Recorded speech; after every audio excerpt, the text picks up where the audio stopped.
इस वीडियो में हम देखेंगे लॉजिकल रीजनिंग से पार्ट 4 आपके लिए मैं लेके आया हूं आपके मेंस के एग्जामिनेशंस के लिए, जिसको देखने के बाद आप लगभग 5 नंबर के क्वेश्चंस आसानी से कर पाएंगे। तो चलिए स्टार्ट करते हैं आज की वीडियो।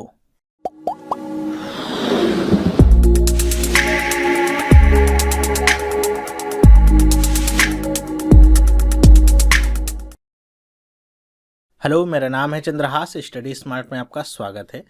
दोस्तों, लॉजिकल रीजनिंग या कभी कभी इसे हम क्रिटिकल रीजनिंग भी कहते हैं। वैसे मैं तो कहता हूं कि अगर आप कॉमन सेंस यूज करिए तो यहाँ पे आपके क्रिटिकल जैसा कुछ होता नहीं है, बहुत ही लॉजिकल होता है। तो इसका पार्ट 4 मैं लेकर के आया हूँ आपके लिए। ये आपको हेल्प करेगा जो आपके मेंस के एग्जामिनेशंस होते हैं उसमें। तो रीजनिंग में मेंस के जो एग्जामिनेशंस होते हैं उसमें 5 से 10 नंबर के क्वेश्चंस आपके आते हैं। और विश्वास मानिए, अगर आप अपना कॉमन सेंस के लिए यूज़ करते हैं और आपको पता होता है कि अलग अलग जो आपके यहाँ पे क्वेश्चंस पूछे जाते हैं, जैसे statement, argument, assumption, course of action, conclusion, inference, तो इन सब के अगर आपको मतलब पता है तो आप सारे क्वेश्चंस कर पाएंगे। और 10 नंबर या 5 नंबर जितने के भी ये क्वेश्चंस आते हैं बहुत आसान होंगे आपके लिए। इनको पाना कम समय लगेगा और आसानी से पा सकते हैं इन्हें। तो बस अप्रोच को आप देखिएगा कैसे आपको इसको करना है। तो यहाँ पे आपके लिए मैं 2 क्वेश्चंस लेके आया हूँ। एक क्वेश्चन है जिसमें मैं आपको पहले बताऊंगा कि स्टेटमेंट और इन्फरेंस का मतलब क्या होता है और कैसे इनको सॉल्व करना है। उसके बाद एक क्वेश्चन आपके लिए लेके आया हूँ जिसमें आपके 5 क्वेश्चंस इंक्लूड होंगे। बहुत ही अच्छे क्वेश्चंस ये हैं। और ये मुझे क्वेश्चंस भेजे हैं आपके फेसबुक ग्रुप के ही साथी हैं मनीष शाह, उन्होंने मुझे क्वेश्चंस भेजे थे, तो उसी के आधार पे मैं पार्ट लेके आया हूँ। तो अगर आपने इसके पहले के 3 पार्ट्स नहीं देखे हैं तो आपको यहाँ पे लिंक दूंगा मैं, जिस पे क्लिक करके आप वो सारे पार्ट्स देख सकते हैं, ताकि आपको पता हो कि आगे स्टेटमेंट आर्गुमेंट का मतलब क्या होता है, एजम्पशन का मतलब क्या होता है, कोर्स ऑफ एक्शन का मतलब ये सब क्या होता है। ठीक है, तो वो पार्ट देख लीजिए, उसके बाद आप आगे यहाँ से कंटिन्यू कर सकते हैं। तो चलिए स्टार्ट करते हैं। यहाँ पे देखिए, सबसे पहला मैं क्वेश्चन लेता हूँ स्टेटमेंट और इन्फरेंस के ऊपर, कि यहाँ पे आपको बताना क्या होगा कि स्टेटमेंट दिया होगा तो हम यहाँ पे देखेंगे कि हम क्या यहाँ से इन्फर्ड कर सकते हैं। ठीक है, गिवन स्टेटमेंट से। तो इन्फरेंस एक्चुअली में होता क्या है, तो इन्फरेंस का मतलब अगर हम देखें सीधे शब्दों में, तो इन्फरेंस का मतलब होता है कि आपका निष्कर्ष हम क्या निकाल सकते हैं। हिंदी में कहें तो निष्कर्ष मतलब अगर हमको कोई भी चीज़ बताई जाए, कोई कहानी सुनाई जाए, कोई बात बताई जाए, तो एक हम निष्कर्ष पे पहुंचते हैं कि वो डायरेक्टली भी आपका पैसेज से हो सकता है या जो स्टेटमेंट से दिया हो, या फिर इनडायरेक्टली भी हम निष्कर्ष से पहुंच सकते हैं। तो बस निष्कर्ष आपको अपने दिमाग में लेके रखना है कि अंतिम रिजल्ट वहाँ पे क्या होता है। ठीक है, इतनी सी बात है बस, और कुछ नहीं करना है। देखिए स्टेटमेंट क्या दिया गया है, Google has received India's permission to start testing project Loon, under which the company will beam the internet from balloon in the sky in an effort to provide affordable internet access. मतलब अगर statement को पढ़े तो क्या समझ में आता है कि गूगल को गवर्नमेंट ऑफ इंडिया की तरफ से परमिशन मिल गई है। ठीक है, किस लिए? अपने प्रोजेक्ट लोन के लिए। प्रोजेक्ट लोन है क्या, वह भी बताया जा रहा है कि इसके जरिए गूगल क्या करेगा कि बैलून्स के जरिए आसमान से, स्काई से इंटरनेट की सुविधा जो है प्रोवाइड कराएगा। वो भी कैसे? अफोर्डेबल रेट्स पे, और सब जगह ये सुविधा आपकी उपलब्ध करा पाएंगे। तो ये तो आपका स्टेटमेंट है। तो क्या रहे, विच of the following can be inferred from the given statement, इनमें से क्या ऐसा हो सकता है जिसे हम इन्फर्ड कर सकते हैं गिवन स्टेटमेंट से। और आगे लिखा हुआ है कि an inference is something that is not directly stated but can be inferred from the given information. करें कि इन्फरेंस क्या होता है कि जो कि डायरेक्टली स्टेटेड तो नहीं होगा, लेकिन हम उसको स्टेटमेंट से ड्रॉ कर सकते हैं, मतलब समझ सकते हैं कि क्या वो कहना चाह रहे हैं। तो ऑप्शन पढ़िए क्या है पहला, project loan will boost up the internet activities in rural areas, कि प्रोजेक्ट लोन की हेल्प से क्या होगा, इंटरनेट एक्टिविटीज़ रूरल एरियाज़ में बढ़ सकेंगी। तो बताइए क्या स्टेटमेंट में ऐसा दिया गया है? तो ऐसा दिया नहीं गया है रूरल एरियाज़ या समथिंग कुछ भी, लेकिन आप समझ सकते हैं कि अगर हम बैलून का इस्तेमाल करेंगे तो गूगल अगर बैलून का इस्तेमाल करके प्रोजेक्ट लोन लाएगा तो वो आपके हर जगह पहुंच सकते हैं, उसके लिए कोई भी बाधा नहीं होगी। ऐसा नहीं है कि आपको तार बिछाने हैं तो आपको गांव-गांव तक तार बिछाने पड़ेंगे हर जगह तक, केवल आपको बैलून छोड़ना है और वो काफ़ी एरिया को कवर कर पाएंगे। तो जी हाँ, रूरल एरियाज़ में भी इंटरनेट एक्टिविटीज़ को बहुत आसानी से बढ़ाया जा सकता है, कोई भी दिक्कत यहाँ पे सामने नहीं आएगी और इससे ज़्यादा आबादी हमारी इंटरनेट की पहुंच में हो पाएगी। तो इसे हम इन्फर्ड कर सकते हैं स्टेटमेंट से, जबकि ऐसा कुछ लिखा नहीं गया, लेकिन हमको अपना कॉमन सेंस यूज करना है और यहाँ पे देखना है कि क्या जो बात कही जा रही है वो क्या उसका निष्कर्ष निकल सकता है क्या क्योंकि अगर केवल सिटीज़ के लिए होता तो गूगल क्यों लेके आएगा सिटीज़ के लिए, आप खुद ही सोचिए।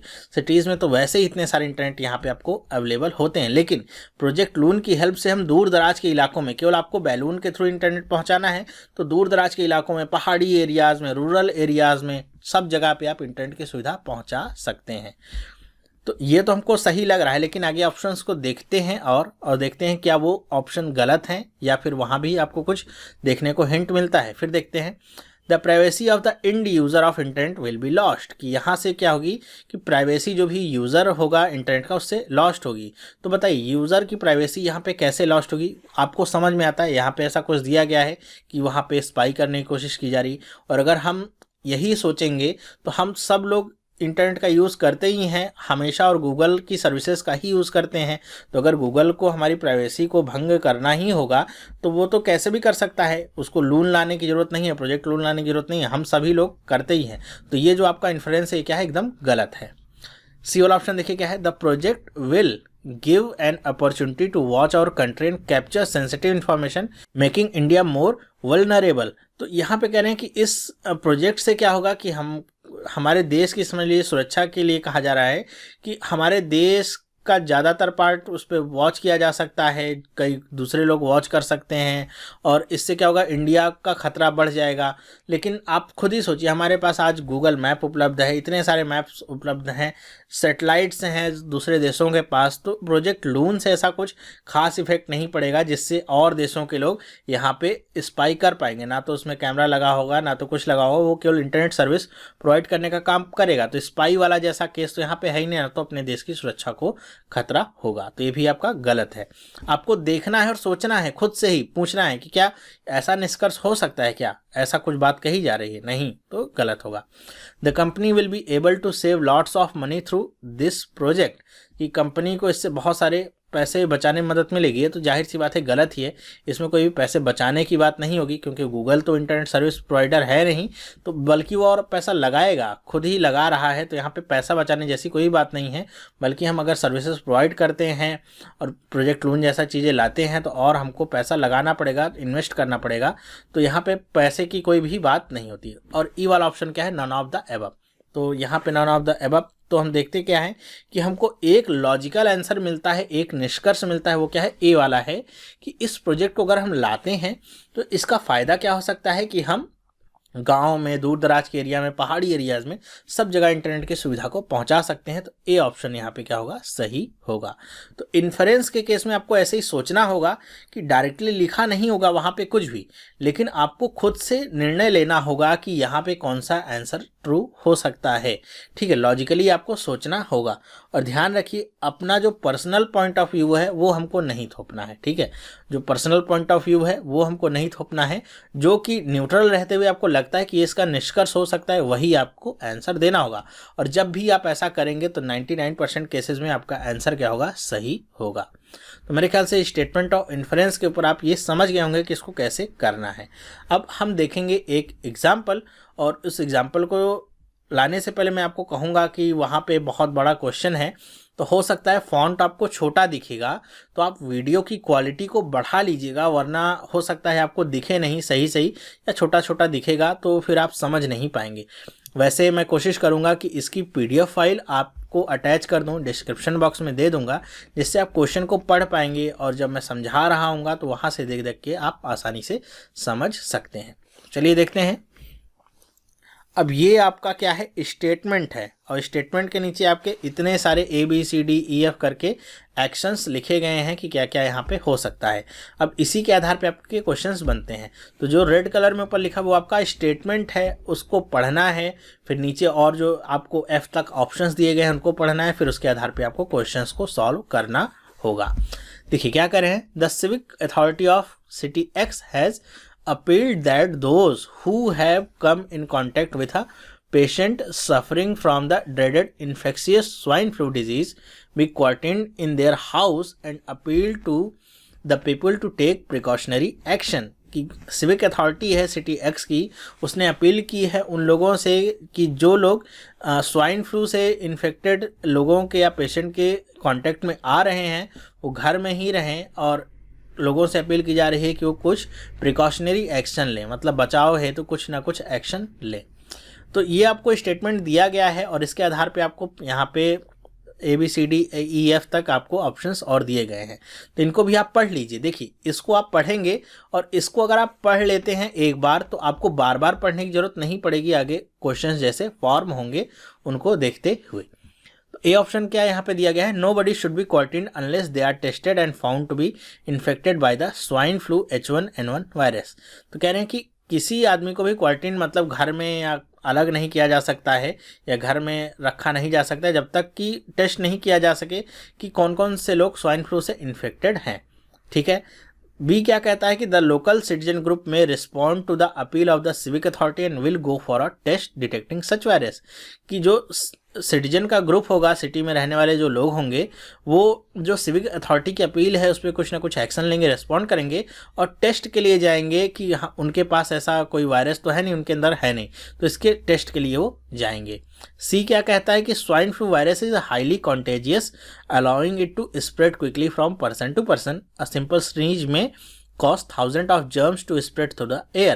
कह रहे हैं कि स्वाइन फ्लू जो वायरस है हाईली कॉन्टेजियस मतलब बहुत ज़्यादा क्या कहते हैं जैसे छुआछूत से फैलने वाला है। ठीक है, कि आप अगर टच में नहीं भी आएंगे तो भी वो फैल सकता है, तो ऐसा कॉन्टेजियस है वायरस। क्या है कि अगर आप छींकते भी हैं, स्नीज का मतलब क्या, छींकते भी हैं तो इससे बहुत सारे जर्म्स हवा में फैल जाएंगे और बहुत सारे लोग इससे इफेक्टेड हो सकते हैं। डी ऑप्शन क्या कहता है कि quarantining people in their house may control the spread of dreaded disease which have claimed hundreds of lives across the nation। तो कह रहे हैं कि जो भी क्वारंटीन पीपल हैं, जो मतलब अलग रखे गए हैं घर में, वो उनके जरिए क्या हो सकता है कि इस डिजीज़ को क्या कंट्रोल किया जा सकता है, क्योंकि अगर जो लोग इन्फेक्टेड होंगे उनको अगर हम अलग रख देंगे तो वायरस फैलेगा कम। ई वाला ऑप्शन क्या कहता है, the civic authority has appealed the citizen to cooperate with the medical staff while they are in isolation ward. कि सिविक अथॉरिटी अपील करेगी सिटीजन से कि वो मेडिकल स्टाफ के साथ कॉपरेट करें जब तक कि उन्हें अलग वार्ड में रखा गया है। और एफ वाला ऑप्शन क्या है, the government should spread awareness about disease among the mass through campaigning and engagement at the community level through interpersonal communication. की गवर्नमेंट क्या इसके बारे में अवेयरनेस फैलाने का काम करे, जागरूकता फैलाने का काम करे, जिससे ज़्यादा से ज़्यादा लोग इससे जुड़ सकें और ज़्यादा से ज़्यादा लोगों को पता चल सके कि ये डिजीज़ क्या है, इससे कैसे बचना है, ये सारी चीज़ें। तो आपको यहाँ पे 5-6 ऑप्शंस यहाँ पे दिए गए हैं, इसी के आधार पे आपके क्वेश्चंस बनेंगे और यहाँ पे सब कुछ एक साथ ही आपका इंक्लूड हो जाएगा। Statement and assumption, argument, course of action, inference, सब कुछ। तो आपको अगर सब के बारे में पता है तो आप आसानी से क्वेश्चन को कर लेंगे। देखिए पहला क्वेश्चन क्या है कि विच of the statement ABCDEF can be inferred from the fact information given in the statement. अब आपको बताना क्या है, यहाँ पर से कौन सा ऐसा स्टेटमेंट है जिसे इन्फरेंस के तौर पे देखा जा सकता है, जो कि हमको स्टेटमेंट में दिया गया है। तो हमको पता क्या है, इन्फरेंस क्या हो सकता है, निष्कर्ष हो सकता है। तो आप बताइए कि अगर सिविक अथॉरिटी आपकी अपील करेगी तो इसमें से कौन सा निष्कर्ष हो सकता है। तो ए वाला आपका जो स्टेटमेंट है कहता है कि जब तक लोगों को पता नहीं होगा कि वो इन्फेक्टेड हैं कि नहीं है तब तक वो अलग नहीं हो सकते, अलग थलग नहीं रखा जा सकता है उनको। बी वाला ऑप्शन आपका कहता है कि वो सिटीजन का जो ग्रुप होगा रिस्पॉन्ड करेगा और जाएगा सिविक अथॉरिटी के पास टेस्ट के लिए कि हमारे पास ऐसा वायरस है कि नहीं। तो अगर आप बी वाले ऑप्शन को देखें तो आपको पता चलता है कि यही निष्कर्ष होगा। सबसे पहला काम क्या होगा कि अगर अपील करेंगे तो सबसे पहले लोग क्या होंगे, जाएंगे कि टेस्ट कराएंगे ना कि मेरे पास ऐसा वायरस है तो नहीं, मेरे अंदर ऐसा वायरस है कि नहीं है। अगर मेरे पास है तब तो हम अलग थलग रहते हैं, लोगों से थोड़ा अलग कट के रहते हैं जिससे और ये वायरस फैल ना सके। तो अगर इन्फ्लुएंस की बात करें तो हमको और सब यहाँ पे जैसे सी वाला ऑप्शन देखिए वो बता रहा है कि स्वाइन फ्लू वायरस क्या है और कैसे फैलता है। डी वाले ऑप्शन को अगर आप देखिए तो वो बता रहा है कि कैसे लोगों को बचाया जा सकता है, कि जो भी लोग इससे इन्फेक्टेड हैं उनको अलग रखा जा सकता है। ई वाला ऑप्शन आपको बता रहा है कि कोऑपरेट करना है और एफ वाला ऑप्शन आपको बता रहा है कि अवेयरनेस फैलानी है। तो यहाँ पे निष्कर्ष क्या निकलेगा अगर आप इस स्टेटमेंट को बोलते हैं ऐसा, तो पहला निष्कर्ष आपका जो निकल के आता है वो यही होगा कि लोग जाएंगे, पहले अपना टेस्ट कराएंगे। तो क्या इन्फरेंस हम ले सकते हैं, बी वाले को हम इन्फरेंस ले सकते हैं गिवन स्टेटमेंट जो भी हमको ऊपर दिया गया है उससे। मेरे ख्याल से आप समझ गए होंगे कैसे आपको करना है। दूसरा क्वेश्चन अगर हम देखें क्या है, which of the statement ABCD would be strong argument can be made on the basis of the above statement. अगर आपको स्ट्रॉन्ग वीक आर्गूमेंट के बारे में नहीं पता है और आर्गूमेंट होता क्या है, तो आप जाके वीडियो देखिए मेरी स्टेटमेंट और आर्गूमेंट वाली, जिससे आपको कुछ समझ में आएगा। तो आर्गूमेंट का मतलब क्या है? तर्क। मतलब क्या हम इस पे तर्क दे सकते हैं, जो भी अपील की गई है अथॉरिटी से उस पे हम तर्क क्या दे सकते हैं। तो अगर आपने पूरा ABCD तक पूरा पढ़ रखा है तो आप बता सकते हैं कि इसमें तर्क क्या आ सकता है, स्ट्रॉन्ग आर्गूमेंट क्या आ सकता है गिवन स्टेटमेंट के आधार पे कि सिविक अथॉरिटी ने अपील की है लोगों के जरिए। तो सबसे पहला जो तर्क आएगा आपके दिमाग में यही कि हमको जब तक पता नहीं होगा कि कौन कौन से लोग इन्फेक्टेड हैं, हम उनको अलग कैसे रखेंगे। ठीक है, तो यहाँ पे देखिए कहाँ पे लिखा हुआ है, तो ए वाला ऑप्शन आपका लिखा हुआ है कि nobody should be quarantine unless they are tested and found to be infected by the swine flu H1N1 virus. कि जब तक हमको पता ही नहीं होगा कि कौन कौन से लोग इन्फेक्टेड हैं, तब तक हम उन और लोगों को अलग कैसे रखेंगे जो कि H1N1 वायरस से इन्फेक्टेड हैं। तो ये आपका क्या होगा, यहाँ का स्ट्रॉन्ग आर्गूमेंट होगा। बाकी आप देखेंगे तो आपका कोई भी स्ट्रॉन्ग आर्गूमेंट आपका नहीं मिलता है, ज़्यादातर यहाँ पे बी वाला आपका निष्कर्ष निकल गया, सी वाला आपका क्या स्वाइन फ्लू के बारे में बताया जा रहा है, स्टेटमेंट से कोई लेना देना नहीं है, तो वीक आर्गुमेंट है। वैसे D-E-F तीनों आपके क्या है, वीक आर्गुमेंट में आते हैं। स्ट्रॉन्ग आर्गुमेंट क्या हो सकता है, सबसे पहला आर्गुमेंट यही होगा कि हमको बताइए कि कौन कौन से लोग इन्फेक्टेड हैं, तभी तो हम आगे उन लोगों से अलग रह सकेंगे या उन लोगों को अलग रख सकेंगे। थर्ड क्वेश्चन देखिए क्या है, which of the following statement ABCD-E-F mentioned above can be assumption from the fact information given the statement. कह रहे हैं कि इनमें से कौन सा आपका एजम्पशन हो सकता है, आप बताइए। तो एजम्पशन के लिए मैंने आपको बताया था कि जब भी कोई बात कही जाए तो वो बात कहने के लिए हमने क्या सोचा है मन में, वही क्या होता है, एजम्पशन होता है। जैसे अगर मैं कहता हूँ कि आपको अगर सफल होना है तो मेहनत बहुत करनी पड़ेगी, मतलब अगर आपको एग्जामिनेशन क्लियर करना है तो एक्यूरेसी बहुत अच्छी बनानी होगी। तो अगर मैं कहता हूँ एक्यूरेसी बहुत अच्छी बनानी होगी, इसका मतलब क्या है, मेरे कहने का मतलब कि नंबर ऑफ अटेम्प्ट तो बहुत सारे लोग कर रहे होंगे, लेकिन सफलता के उन्हीं को हाथ लग रही है जिनकी एक्यूरेसी अच्छी है। 60 नंबर आपने भी अटेम्प्ट किया, 60 नंबर आपके दोस्त ने भी अटेम्प्ट किया, लेकिन आपके दोस्त की एक्यूरेसी आपसे कम है तो उसका सिलेक्शन नहीं होगा, आपका हो जाएगा। तो अगर मैं आपसे कोई भी स्टेटमेंट ऐसे कहता हूँ तो उसके कहने का पीछे का जो मेरे मन में रीज़न है, वही आपका क्या होता है, एजम्पशन होता है। तो अगर सोचिए सिविक अथॉरिटी ने ऐसी अपील की है कि ऐसे लोगों को अलग रखा जाए, तो इसके पीछे का रीज़न क्या हो सकता है, एजम्पशन क्या हो सकता है। तो एजम्पशन केवल एक ही हो सकता है क्या, इसमें अगर आप देखिए कि स्वाइन फ्लू क्या है, वायरस हाईली कंटेजियस है। अगर हम ये अपील नहीं करते सिविक अथॉरिटी वाले, तो क्या होता कि लोग, किसी के पास अगर स्वाइन फ्लू वायरस है, कोई उससे इन्फेक्टेड है, तो क्या होगा, वो छींकेगा भी, हाथ भी मिलाएगा, उनके आसपास भी रहेगा, तो वो वायरस क्या होगा, और लोगों तक फैलेगा, 1 से 2 में फैलेगा, 2 से 4 में, ऐसे आपका फैलता रहेगा। तो इससे क्या होगा, सब लोग इन्फेक्टेड हो जाएंगे। तो सिविक अथॉरिटी ने पहले ही सोचा हुआ है कि ऐसे लोगों को हम अलग कर दें जिनके पास वायरस है या जो इस वायरस से इन्फेक्टेड हैं। तो होगा क्या, वो वायरस केवल चंद लोगों तक ही सीमित रह जाएगा और उनका भी इलाज करके जब उनको सही कर देंगे तो बाकी लोग उनसे प्रभावित नहीं होंगे। ठीक है, जैसे अगर 100 लोगों की मान लीजिए सिटी है, 100 लोग रहते हैं, 10 लोगों को वायरस है या उस वायरस से इन्फेक्टेड है, तो 90 लोगों को इन 10 लोगों से आप अलग कर दीजिए। तो अब वायरस क्या होगा, केवल 10 लोगों तक ही आपका फैला रहेगा और इनका भी इलाज करके आप सही कर देंगे, तो बाकी 90 लोग प्रभावित नहीं होंगे। लेकिन अगर आप ऐसी अपील नहीं करेंगे तो क्या होगा, ये 10 लोगों से बाकी के 90 लोग ही आसानी से इन्फेक्टेड हो जाएंगे, फिर पूरी की पूरी सिटी ही स्वाइन फ्लू के चपेट में आ जाएगी।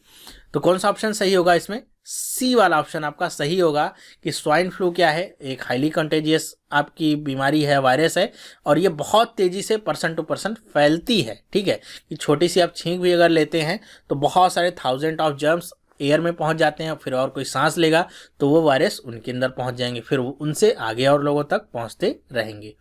मेरे ख्याल से आपको समझ में आया होगा। नेक्स्ट देखते हैं, which of the following could be valid course of action to this problem. देखिए कोर्स ऑफ एक्शन का मतलब क्या होता है, बताया था मैंने वीडियो में कोर्स ऑफ एक्शन वाली, कि कोर्स ऑफ एक्शन का मतलब क्या है कि जो भी किया जा रहा है, मतलब जो भी स्टेटमेंट कहा गया है, वो जो आपका कहा गया है उसका परिणाम क्या निकल सकता है। ठीक है, कि आपकी स्वाइन फ्लू से बचाने के लिए लोगों को कहा गया है कि लोगों को अलग रखिए, तो इसके लिए आपको को क्या इसका परिणाम निकल सकता है, या जो अपील की गई है उसमें हम सुधार कैसे ला सकते हैं, मतलब जो भी प्रॉब्लम है उसमें सुधार कैसे लाया जा सकता है या उसका रिजल्ट कैसे लाया जा सकता है, वही आपका क्या होता है, कोर्स ऑफ एक्शन होता है। जब भी आपसे कोर्स ऑफ एक्शन की बात करेगा तो अगर वो कोई प्रॉब्लम है तो आप देखेंगे कि जो कोर्स ऑफ एक्शन होगा वो या तो उस प्रॉब्लम को पूरा सॉल्व कर देगा, मतलब सोल्यूशन प्रोवाइड करेगा, या फिर उस प्रॉब्लम को कम करने में हेल्प करेगा, वही आपका क्या होगा, कोर्स ऑफ एक्शन होगा। तो बताइए स्वाइन फ्लू को हम फैलने से रोक कैसे सकते हैं? तो इसका केवल एक ही इलाज है। अगर गिवन स्टेटमेंट्स को आप देखिए तो इसका इलाज क्या है, तो इसका केवल एक इलाज क्या है कि यहाँ पे अगर गवर्नमेंट अवेयरनेस स्प्रेड करे डिजीज़ के बारे में, बहुत सारे लोगों तक पहुँचाए, कम्युनिटी लेवल पे जाए, हर एक लोग तक पहुँचाए, तो क्या होगा, ज़्यादा से ज़्यादा लोग इससे अवेयर हो सकेंगे, और जितने ज़्यादा लोग अवेयर होंगे उतने ज़्यादा लोग टेस्ट के लिए जाएंगे, उतने ज़्यादा लोग टेस्ट के लिए जाएंगे, तो हमको ये पता चल सकेगा कितने लोगों को H1N1 वायरस है, उतने लोगों को हम अलग करके उनका इलाज कर सकेंगे। और जितना कम लोगों के पास अवेयरनेस होगी, मान लीजिए आपकी पॉपुलेशन 100 लोगों की है, सिविक अथॉरिटी की अपील जो है मान लीजिए केवल 20 लोगों तक पहुंचती है, वो 20 लोग तो चले गए टेस्ट के लिए, 20 में से 2-4 अगर पॉजिटिव मिल गए तो उनको अलग रख दिया गया, बाकी के जो 80 लोग बचे उनके तक ये अपील पहुंची ही नहीं। जब अपील नहीं पहुंची तो वो लोग ना तो टेस्ट के लिए जाएंगे, ना तो ज़्यादा इसके प्रति केयरफुल होंगे कि स्वाइन फ्लू फैल रहा है और ऐसा कुछ है। लेकिन अगर ये सारी न्यूज़ हम 100 लोगों तक पहुंचा सके अवेयरनेस कैंपेन के जरिए, इन सब के जरिए, तो सारे के सारे लोग जाएंगे टेस्ट के लिए, सारे के सारे लोग टेस्ट के लिए जाएंगे, तो हमको पता चल सकेगा कितने लोगों को H1N1 वायरस है, किन को अलग रखना है, किन को इलाज की ज़रूरत है, सब कुछ हम डिसाइड कर सकते हैं। तो कोर्स ऑफ एक्शन इसमें से कौन सा हो सकता है? F वाला आपका कोर्स ऑफ एक्शन होगा सबसे अच्छा। ओके, मेरे ख्याल से समझ गए होंगे आप। देखिए नेक्स्ट पढ़ते हैं क्या है, which of the following conclusion can be drawn from the facts stated in the above paragraph. किनमें से कौन सा कंक्लूजन हो सकता है अबव पैराग्राफ को पढ़ करके? तो अगर हम देखें अबव पैराग्राफ का मतलब जो हमारा लिखा हुआ था सिविक्स अथॉरिटी की अपील, उसको पढ़ करके हम बता सकते हैं इनमें से कौन सा कंक्लूजन हो सकता है। कंक्लूजन का मतलब क्या, कि जो भी हमने बात कही है उससे हम क्या परिणाम चाहते हैं, कि अगर हमने वो बात कही है तो हमने वो बात क्यों कही है, उससे हम क्या परिणाम चाहते हैं, वही आपका क्या होगा, कंक्लूजन होता है। तो अगर सिविक अथॉरिटी ने अपील की है कि सब लोग, जो लोग इन्फेक्टेड हैं उनको अलग किया जाए, तो ये अथॉरिटी ने अपील क्यों की होगी, तो आप खुद ही सोच के देखिए कि अगर अथॉरिटी को पता होता कि ये क्या है, नॉर्मल सा वायरस है, आसानी से ठीक हो जाएगा, तो अथॉरिटी कभी अपील करने की कोशिश नहीं करती। लेकिन अगर हम देख रहे हैं यहाँ पे कि अथॉरिटी ने अपील की है, इतना खतरनाक वायरस है कि हमने देखा, इन्फ्लुएंस भी देखा और यहाँ पे कोर्स ऑफ एक्शन भी देखा, सब कुछ देखा, तो उससे हमको पता चलता है वायरस बहुत खतरनाक है, बहुत सारे लोगों तक पहुंच सकता है और बहुत ज़्यादा कंटेजियस है। मतलब क्या, कि वायरस बहुत ज़्यादा ये खतरनाक है, तो ये कोशिश कर रहे हैं कि लोगों को अलग रख सकें जो भी इन्फेक्टेड हैं, ताकि और लोगों तक ये वायरस पहुंच ना सके। तो ये इसका कंक्लूजन हो सकता है कहने का जो भी स्टेटमेंट है। तो इसमें से देखिए कौन सा ऑप्शन आपका सही होगा, तो ये आपका डी वाला ऑप्शन सही हो गया। कॉर्टेनिंग पीपल इन देयर हाउस में control the spread of the dreaded disease, कि जो भी लोग इससे प्रभावित हैं उनको अगर हम अलग रखेंगे, इस खतरनाक बीमारी को हम कंट्रोल कर सकते हैं ताकि कम से कम लोगों तक ये फैले। क्यों? क्योंकि इसने बहुत सारे लोगों की, हमारे देश में जिस भी जहाँ की भी बात की जा रही है कि बहुत सारे लोगों, सैकड़ों हजारों लोगों की जान ले चुकी है ये डिजीज़, तो या बहुत सारे लोगों तक फैल चुकी है ये डिजीज़, तो इसलिए हम इसको रोकना चाहते हैं। तो जो लोग भी इससे प्रभावित हैं उनको अलग रखेंगे, तो यही आपका क्या हो जाएगा, कंक्लूजन। तो देखिए ये एग्जाम्पल हमने देखा और इस एग्जाम्पल के जरिए हमने सीखने की कोशिश की कि हमारे अगर पांचों तरह के स्टेटमेंट अगर आ जाएं एक क्वेश्चन में बन करके, कि आपका स्टेटमेंट आपका दिया रहेगा तो आपसे इन्फरेंस भी पूछ ले, कंक्लूजन भी पूछ ले, कोर्स ऑफ एक्शन भी पूछ ले, सब कुछ पूछ ले एक ही आपका क्वेश्चन दे करके, तो आपको पता होना चाहिए कि सबका मतलब क्या होता है। आपका अगर कंक्लूजन पूछेगा तो आपको इच्छित जो परिणाम चाहिए होता है, इसलिए आप बताते हैं कि कंक्लूजन कौन सा सही होता है। ठीक है, इन्फ्रेंस की बात की जाए तो इन्फ्रेंस का मतलब निष्कर्ष क्या निकलेगा उस बात को कहने का, उससे होता है। ठीक है, अगर हम बात करें कोर्स ऑफ एक्शन की, तो मतलब जो बात कही जा रही है उसका हल क्या है, मतलब जो प्रॉब्लम बताई जा रही है उसका हल क्या हो सकता है, यही आपका क्या होता है, कोर्स ऑफ एक्शन होता है। ठीक है, तो ये सब आपको अगर पता है, आर्गुमेंट का मतलब क्या, कि उससे क्या तर्क निकल सकता है, तो ये सब अगर आपको पता है तो बहुत आसानी इस तरह के क्वेश्चंस को आप कर सकते हैं।